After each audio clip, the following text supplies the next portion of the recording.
உலகளாவிய பி குரு நேயர்களுக்கு வணக்கம். நம்முடன் இன்று இணைந்திருப்பவர் ஊடக விவாதங்கள்ல அனல் தரிக்கும் அப்படின்னா அதற்கு இவர் ஒரு காரணமா இருப்பாரு. வாழைப்பழத்தில் ஊசி ஏற்றுவது போல் அப்படிங்கிற மாதிரி சிரிக்காம வலிக்காம தன்னுடைய கருத்துக்களை வளமா சொல்வதில் இவர் வல்லவர்னு சொல்லலாம். அவர் ரவி டிடிஎஸ் அவர்கள். அவர்களை வரவேற்பதில் பெருமிதம் அடைகிறோம். சார் வணக்கம் சார். வணக்கம் சார். 880 கோடி ரூபாய் ஊழல் எலெக்ஷன் வரைக்கும் பேசு பொருளா மட்டுமே இருக்குமா, இல்லைன்னா கம்ப்ளைண்ட் அந்த மாதிரி அடுத்த கட்ட செயல் வடிவத்துக்கு ஏற்புடையதாக மாறுமா? நீங்க ஒண்ணு புரிஞ்சுக்கணும். ஒரு அரசு அரசனுடைய இயந்திரமான இடி ஒரு வழக்கை பதிவு செய்து அந்த வழக்கு குற்றப்பத்திரிகையை தாக்கல் செய்ய சொல்லி இப்போ நம்ம டிஐஜி கிட்ட கேட்டிருக்கு. அவர் குற்றப்பத்திரிகையை தாக்கல் பண்ணாரு அப்படின்னு சொன்னா அதை அதன் அடிப்படையில ஆதாரங்களை கொடுத்து நீதிமன்றத்திட்ட கொண்டு போய் கொடுக்கும். அதுக்கப்புறம் நீதிமன்றம் என்ன பண்ணுதோ அதுதான் நம்ம எடுத்துக்க முடியும். உதாரணத்துக்கு 1000 கோடி ரூபாய் டாஸ்மாக் வழக்குல அந்த நீதிபதி, நீ எப்படி டாஸ்மாக்கு போன, நீ எப்படி ரைடு நடத்தின அப்படின்னு கேட்டா நாம சொல்லலாமா? குருத்வாராக்கு ஏன் போனீங்க, பஞ்சாப்ல எதுக்குங்க கோவிலுக்கு போனீங்க, அங்கே துப்பாக்கி இருக்குன்னு உங்களுக்கு யார் சொன்னா, எதை வச்சுட்டு நீங்க அங்க போனீங்கன்னு கேட்க முடியுமா? நாட்டின் பாதுகாப்பை கருதி அன்னைக்கு நாம அந்த குருத்வாராக்குள்ள போனோம், அங்க இருக்கக்கூடிய ஆயுதங்களை வெளியில எடுத்தோம். நீதிபதி அற்புதமா கேள்வி கேட்கிறாரு. ஏன்னா அவரு தானே இந்த நாட்டை நடத்துறாரு. மணிப்பூர் விவகாரம் வந்தபோது நீதிபதி தானே கேட்டாரு, நீங்க சால்வ் பண்றீங்களா இல்ல நாங்க பண்ணட்டோமா அப்படின்னாரு. இனி வரைக்கும் மணிப்பூர்ல கோர்ட் என்ன பண்ணிச்சு, நீதிமன்றம் என்ன பண்ணிச்சுன்னு எனக்கு சத்தியமா தெரியாது. ஒரு தனிப்படையெல்லாம் அமைச்சு ஏதோ பண்ணாங்க. நீதிமன்றம் தன்னுடைய வேலையை செய்யணும் அப்படிங்கிற அடிப்படையில இருக்கும்.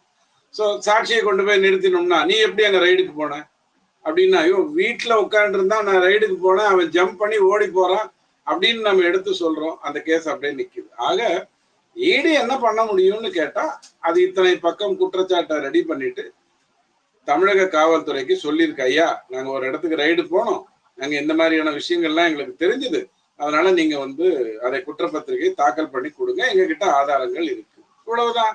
சோ இப்ப இவங்க ரெடி பண்ணணும், அதை வைத்து கொண்டு போய் நாம நீதிமன்றத்துல பேசணும். இப்ப நிறைய பேருக்கு என்ன இருக்குன்னா, திமுகல இருந்து ஒரு 10 பேரை அரெஸ்ட் பண்ண வேண்டியதானே, என்ன பண்ணிட்டு இருக்கீங்க, அப்புறம் ஊழல்ங்கிறீங்க, ஏன் அரெஸ்ட் பண்ண மாட்டேங்கிறீங்க அப்படின்னு கேக்குறாங்க. இவங்களுக்கு என்ன புரியாதுன்னா, 76 வருட இந்தியால 15 அரசியல்வாதிகள் தான் இது வரைக்கும் தண்டனைக்கு உட்பட்டு இருக்காங்க. அதுல ஒண்ணு ஜெயலலிதா அம்மா, இன்னொன்னு லாலு பிரசாத் யாதவ். மத்தவங்க ரொம்ப சின்ன சின்ன லெவல்ல இருக்கிறவங்க. ஆதாரங்கள் இவங்க மறைச்சிருவாங்க. ஜெயலலிதா அம்மாவுக்கு பெண்ணுங்கிறதுனால 1000 பிரச்சனை இருந்தது, கூடவே சரிகாரர்கள் இருந்தாங்க, அதனால அவங்க மாட்டினாங்க. லல்லு பிரசாத் உங்க பார்வையில என் பார்வையில ஒரு கோமாளி, ஜாலியா இருந்துட்டாரு, மாட்டிட்டாரு. எல்லாரும் அப்படி மாட்ட மாட்டாங்க, ரொம்ப கஷ்டம். சோ இதெல்லாம் புரிந்து கொள்ளாமல் பேசக்கூடாது. நடந்திருக்கிறது நல்ல விஷயம், மறுக்கட்டும். முதல்ல நேரு ஐயா மறுக்கட்டும். நேரு ஐயா என்ன பண்றாரு, இது தேர்தலுக்காக நீங்க பண்றீங்கிறாரு. நாம என்ன சொல்றோம், ஐயா அதுக்குதான் ஐயா சொன்னோம், ஒரே நாடு ஒரே தேர்தல்னு கருணாநிதி ஐயா சொன்ன மாதிரி நடத்திட்டு போயிருவோம். நீங்க தேவையில்லாம எப்ப பார்த்தாலும் தேர்தல்னு சொல்லாதீங்க, நாங்க நாடு தேர்தலுக்காக பண்றோம், நாடு தேரணுமேங்கிறதுக்காக பண்றோம் அப்படின்னு சொல்லி எடுத்து சொல்றோம். உடனே அவர் என்ன பண்றாரு, எஸ்ஐஆரில் வாக்குகளை நீக்கி விடாதீர்கள், ஒரு இஸ்லாமிய வாக்கு கூட நீக்க கூடாது, ஏய் நீ பண்ண அயோக்கியத்தனத்தை பத்தி பேசு அப்படின்னு நாம திரும்ப அவருக்கு எடுத்து சொல்ல வேண்டியதா இருக்கு. இதுதான் பிரச்சனை, வேற என்ன பண்றது? சார், நீங்க எஸ்ஐஆர் பத்தி சொல்றீங்க. எஸ்ஐஆர் அப்படிங்கிறது ஒரு தேர்தல் ஆணையத்துடைய தார்மீக உரிமை அப்படின்னு வைத்துக் கொண்டாலும் கூட, இது எல்லா காலகட்டத்திலும் நடந்திருந்தாலும் திமுக தற்போது இந்த எஸ்ஐஆர் ஆபத்தை ஏற்படுத்தும், இந்த எஸ்ஐஆர் முறைகேடானது, இந்த எஸ்ஐஆர் ஜனநாயகத்திற்கு எதிரானது அப்படின்னு சொல்வது எதனாலன்னு நினைக்கிறீங்க? திட்டமிட்டு தமிழகத்தில் உள்ள வாக்காளர்களை நீக்க பார்க்கிறதா பாஜக? இல்ல அப்படி நீக்க முடியுமாங்கிற முதல் கேள்விக்குள்ள பதில் சொல்லுங்க. உங்க எல்லாருக்கும் ஒரு ஃபார்ம் கொடுக்குறாங்க, அந்த ஃபார்மை ஃபில்அப் பண்ணி கொடுக்குறீங்க, அவங்க அதை எடுத்துக்கொள்ள போறாங்க. உதாரணத்துக்காக சொல்றேன், இப்ப நீங்க டிரைவிங் லைசன்ஸ் வாங்கியிருப்பீங்க, வண்டி ஓட்டி காட்டி தானே வாங்கினீங்க. நாளைக்கு ஒரு 40 வருஷம் கழிச்சு உங்களுக்கு ஓட்டுறது மறந்து போயிருமா? மறந்து போகுமா? உங்களுக்கு மறக்காது. ஏன் 10 வருஷத்துக்கு 10 வருஷம் லைசன்ஸ் கொடுக்குறான்? உங்க கண் பார்வை மங்கலாம், நீங்கள் புத்திசாலித்தனம் இல்லாமல் போகலாம், நீங்கள் ஒரு நிலையான ஒரு குடிப்பழக்கத்துக்கு அடிமையாகலாம், உங்களுடைய கண்ட்ரோலுக்குள்ள நீங்க இல்லாம இருக்கலாம். ஒரு முறையும் அவன் ஏன் வந்து உங்களை லைசன்ஸை புதுப்பிக்க சொல்றான்? லைசன்ஸ் தான் நான் ஓட்டிட்டேன் இல்லையா, 8 போட்டு காட்டிட்டேன் இல்லையா, அப்புறம் 90 வயசுல மட்டும் நான் 8 போட்டா 9 போட போறேன் அப்படின்னு சண்டை போடுவீங்களா? அப்போ தேர்தலுக்கும் அதே மாதிரி தான். நான் இருந்தேன், இந்த இடத்துல இருந்தேன், நாளைக்கு நான் வேற இடத்துக்கு போக மாட்டேனா? அப்ப புலம்பெயர்ந்த போது நான் நீக்கணும்னு சொல்றேன், நான் நீக்கணும்னு சொல்லிட்டேன், நீக்கப்படல, 2 இடத்துல ஓட்டு இருக்க கூடாதா? பிரசாந்த் கிஷோர் அறிவாளி தானே, அதனாலதானே 360 கோடி கொடுத்து அவரை கூப்பிட்டு வந்து தமிழ்நாட்டுல எப்படியாவது எங்க ஜெயிக்க வைக்கப்பா, நாதியற்று கிடக்குறோம் அப்படின்னு சொல்லி அவரை கூப்பிட்டு வந்து 2021 ஓட்டு களம் அமைத்து கொடுக்க சொன்னீங்க. அவரே வந்து கல்கத்தால ஒரு ஓட்டு, பீகார்ல ஒரு ஓட்டு வச்சுட்டு இருந்தாரு. நம்ம இந்த இவரு தேஜஸ்வி யாதவ் வந்து அவர் வந்து 2 ஓட்டு வச்சிருந்தாரு. இப்படி வாக்குகள் வந்து தேவையில்லாம 2 இடத்துல இருக்கு. கவனக்குறைவால இருக்கலாம், தவறுகளால இருக்கலாம். அதை சரி செய்யறதுல என்ன தப்பு இருக்கு? திமுக உடனே என்ன பண்ணும்னா, மாட்டிக்கிற மாதிரி ஒரு சூழ்நிலை வந்துன்னா, பாம்பு பாம்பு பாம்பு பாம்புன்னுவான்.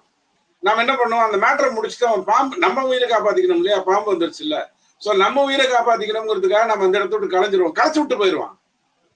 சீப்பான ஒரு முட்டாள்தனமான இதை விவாதிக்கிறானுங்க டிவி தொலைக்காட்சியில. என்னை கூப்பிட்டுருந்தாங்கன்னா சொக்கா உரிச்சு விட்டுருப்பேன். எஸ்ஐஆருங்கிறது தேர்வு பண்ணியிருக்காரு, இந்திரா காந்தி அம்மா பண்ணியிருக்காங்க, நரசிம்மராவ் ஐயா பண்ணியிருக்காரு, ராஜீவ்காந்தி ஐயா பண்ணியிருக்காரு.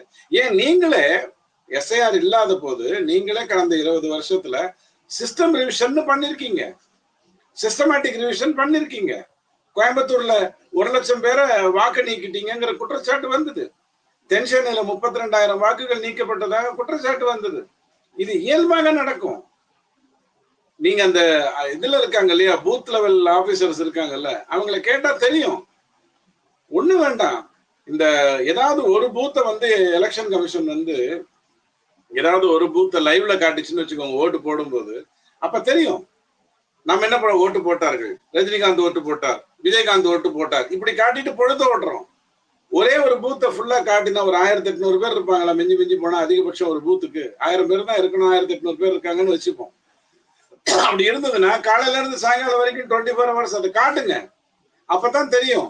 பேர் இல்ல, ஊர் இல்ல, எல்லாத்துமே தெரியும். இத்தனையும் அவ்வளவு சிஸ்டம் போனதுக்கு அப்புறம் சரி. இப்ப புதுசா உங்களுக்கு கொடுக்க போறாங்கன்னா திரும்ப போய் உங்களை பிறந்துட்டு வர சொல்றாங்களா? கிடையாது. ஏற்கனவே நீங்க இருந்த ஓட்டர் ஐடியையும் ஏற்கனவே நீங்க இருந்த உங்க பாகம் என்ன அதை வைத்துக்கொண்டு நீங்க கொடுக்க போறீங்க. அதை அவங்க ஆமா பார்த்துட்டு சரின்னு சொல்ல போறாங்க. இதுல என்ன தப்பு இருக்கு? துபாயில எல்லாம், எமிரேட்ஸ்ல நான் கேள்விப்பட்ட சொல்றேன், தவறா இருந்தா என்ன திருத்துங்க, அங்க டாக்டர்ஸே எக்ஸாம் எழுதுறான். 4 வருஷத்துக்கு ஒரு முறையோ 3 வருஷத்துக்கு ஒரு முறையோ அவன் எக்ஸாம் எழுதணும். நீங்க இங்க வண்டிக்கு எஃப்சி தான் நீங்க கொண்டு போறீங்க, வண்டி நல்லா இருக்குன்னு காட்டுறதுக்கு எஃப்சிக்கு தான் கொண்டு போறீங்க. டாக்டருக்கே எஃப்சி உண்டு, அவன் கரெக்டா தான் இருக்கானான்னு பாக்குறதுக்கு எக்ஸாம் உண்டு. இங்க வாத்தியாருக்கு எக்ஸாம் வச்சாலே ஃபெயில் ஆறான். இது கேடு கட்டத்தனம் திமுக பண்றது. எதையாவது ஒண்ணு சொல்லி மத்திய அரசுல வாக்குகளை நீக்கிடுவாங்கன்னா, உலகத்துல எங்க வேணாலும் வாக்கு நீக்கலாம், மனுஷன் பொறுமையா இருப்பான். ஆனா தமிழ்நாட்டுல நீக்க முடியாது. 22,000 ரூபாய் அதுக்கு மதிப்பு. 20,000 ரூபாய் திமுக கொடுப்பாங்க, 1000 2000 5000 4000 அதிமுக கொடுப்பாங்க. கம்யூனிஸ்ட் கூட 25 கோடி கடன் வாங்கி ஒரு 500 ரூபாய் கொடுக்கும். நாத்தாக்கா கொடுக்க மாட்டாரு எனக்கு தெரியும், பிஜேபி கொடுக்காது எனக்கு தெரியும், மற்றவங்கள கொடுப்பாங்க. இது வாக்கு நாள் சம்பள கூலின்னு சொல்லுவோம். இன்னைக்கு நடக்கல, காமராஜ் ஐயா காலத்துல நடந்தது. வாக்கு போடுறதுக்கு வர்றாங்க இல்லையா, அன்னைக்கு அவங்களுக்கு சம்பளம் போயிடுதுன்னு சொல்லிட்டு எல்லா இடத்துலயும், இப்போ கம்பெனில ஒர்க் பண்றவங்களுக்கு லாஸ் ஆஃப் பே எடுத்துக்க மாட்டாங்க, அன்னைக்கு உங்களுக்கு பெய்டு ஹாலிடேவா கொடுத்துருவாங்க. மற்றவங்களுக்கு என்ன பண்ணுவாங்க, விவசாயிகளுக்கு என்ன பண்ணுவாங்க, அந்த ஒரு நாள் நஷ்டத்தை கொடுக்குறேங்கிற மாதிரி சொல்லி பணம் கொடுக்க ஆரம்பிச்சாச்சு. அப்ப என்னுடைய வாக்கினுடைய மதிப்பு 22,000 ரூபாய். நான் விடுவேனா? இடைத்தேர்தல் தொடர்ந்து நடக்கிற ஈரோடு கிழக்குல பிறக்கலேன்னு நான் எந்த ஆண்டவங்கிட்ட வேண்டி இருந்திருக்கேன், வருத்தப்பட்டு இருந்திருக்கேன். என்ன முருகா இப்படி பண்ணிட்ட, ஈரோடு கிழக்குல என்ன போட்டிருந்தீங்கன்னா ஒரு 40,000 42,000 ரூபாய் எனக்கு கிடைச்சிருக்குமே, இப்படி தூக்கி கொண்டு போய் சென்னையில கொண்டு வந்து போட்டு விட்டேன்னு நான் வருத்தப்பட்டிருக்கேன். அப்போ வாக்குக்கு மதிப்பு இருக்குன்னும் போது என்னுடைய வாக்கை விட்டுட்டீங்கன்னா நான் சும்மா உட்காந்துருப்பேனா? பொய் சொல்றதுக்கு ஒரு அளவு கிடையாது, பித்தலாட்டத்துக்கு ஒரு அளவு கிடையாது.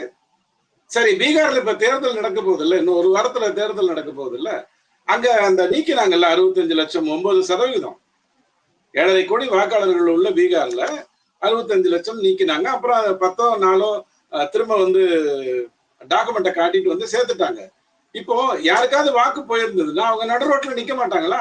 பிரச்சனை பேச மாட்டாங்களா? போராட்டம் நடத்த மாட்டாங்களா?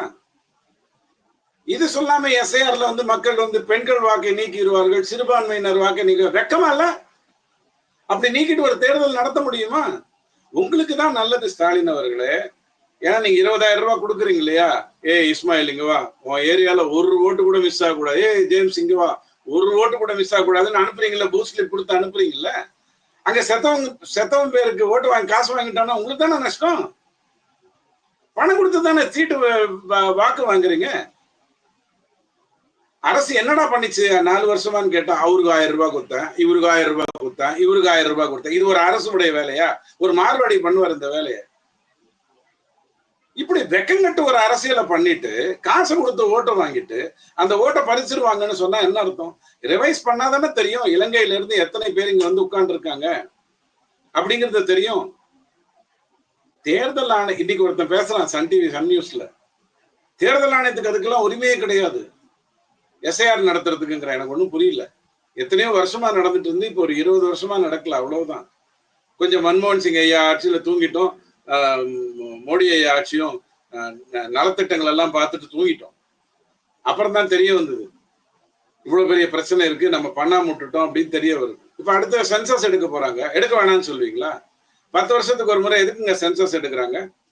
நீங்க வந்து உங்க பேர் வந்து ஒரு பேச்சுக்கு சொல்றேன், உங்க பேர் ரமான்னா நாளைக்கு நீங்க வந்து குமான் ஆயிடுவீங்களா? 10 வருஷம் கழிச்சு 10 வருஷம் கழிச்சு நீங்க ரமா தானே. சரி, எவனோ ஏமாத்தி கல்யாணம் பண்ணி கூட்டு போயிட்டான்னா நீங்க வேணா ரமா இஸ்மாயில் ஆகுவீங்க, ஒத்துக்கிறேன். அப்பயே ரமா தானே. எதுக்கு எடுக்கிறான் 10 வருஷத்துக்கு ஒரு முறை சென்சஸ்? எதுவுமே இல்லாம ஒரு ஒரு பாம்பு வருதுன்னு பொய் சொல்லி திசை திருப்புற மாதிரி ஒரு வெக்கங்கட்ட அரசியலை பண்ணிக்கிட்டு இருக்கீங்க. மக்கள் சிரிப்பா அவங்கள பார்த்து. இதுல விஜய் வேற எஸ்ஐஆர் என்று சொல்லி பறித்து விடாதீர்கள். புரியல எனக்கு. இதுல அனைத்து கட்சி கூட்டம் வேற. அவனுக்கு பிரச்சனை என்னன்னு பார்த்துட்டு காசு கொடுக்கறதுக்கும் பிரச்சனை என்னன்னு பார்த்துட்டு தீர்த்து வைக்கிறது. பாத்துக்க, எதிர் சைடுல இருந்தாலும் கரெக்டா நமக்கு வேலை செய்யணும், விசுவாசத்தை எங்கிட்ட காட்டு, காசு அங்க வாங்கிக்க அப்படின்னு சொல்லி பண்றதுக்கு ஒரு அனைத்து கட்சி கூட்டம் வேற.